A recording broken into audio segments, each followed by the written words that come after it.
even as the lenders consortium clears Essar Oil's $13 billion deal with Russia's Rosneft. Looks like the troubles are far from over. Nayantara Rai joins us with the exclusive story. Nayantara, what is the hurdle right now? So, you've seen this deal, which is considered to be India's largest FDI, being delayed many months over from closure, and that was because the lenders were not coming on board. Here's the latest spanner in the works. What I understand from highly placed sources, government sources that too, is that the Home Ministry as well as the IB together have objected to the Essar oil sellout to Rosneft-led consortium. They've raised these objections on paper, and they've done so officially, throwing a spanner in the works when this mega transaction is considered. And the IB and Home Ministry objections, interestingly, coming even though the Prime Minister Narendra Modi and his Russian counterpart Vladimir Putin were both present when all the parties to this transaction together in Goa had signed this deal. It's a $12.9 billion deal, via which Essar Oil is selling a 98% stake to this consortium led by Rosneft. Also part of this deal was a Vadinar port. And it is that which has got the red flag from the Home Ministry as well as the IB. They have objected to this port being part of this big transaction. On what grounds is the Home Ministry objecting to this deal, Nayantara?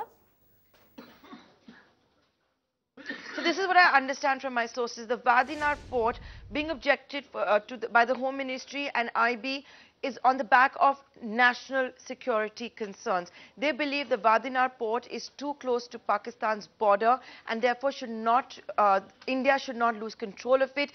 It should not fall in the hands of Russians, is how one source put it. Remember, Rosneft is of course is a state-owned, Russian state-owned company.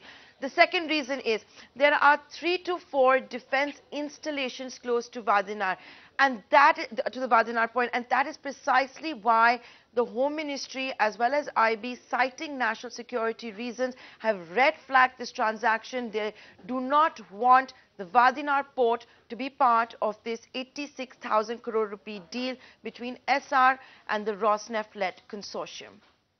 Then what could be the possible solution going forward? Because it's a crucial deal for bank repayment as well. So that's the economic and the financial angle.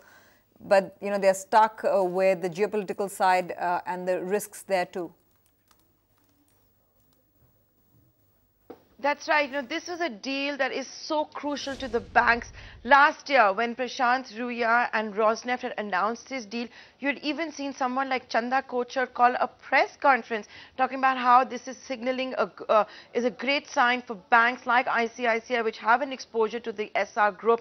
In fact, this transaction, 90% of the proceeds are supposed to be used to repay and bring down Essar Group's debt exposure and to a whole host of domestic lenders as well.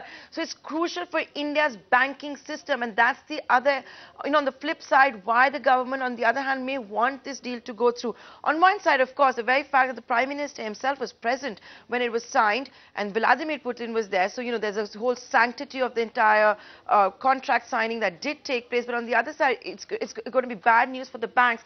But if you look at the deal structure, when it was announced, what Prashant Ruya and the Essar Group had said was 13,300 crore rupees is what was being paid for Vadinar port.